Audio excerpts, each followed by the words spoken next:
Gawai Festival is actually a celebration of nature. The Dayak are actually saying thank you, the nature, for what she gives to them.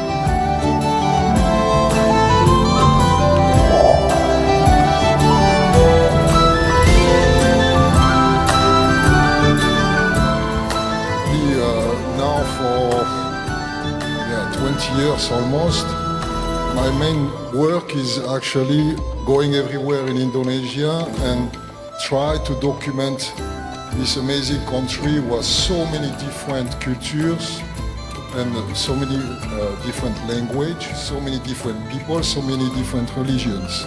It's for me one of the most interesting countries in the world. So there are 3 pillars that we celebrate. There are sustainability pillars, which we are the first hotel in Indonesia that obtained the GSTC certifications. It's the global standard for sustainable tourism.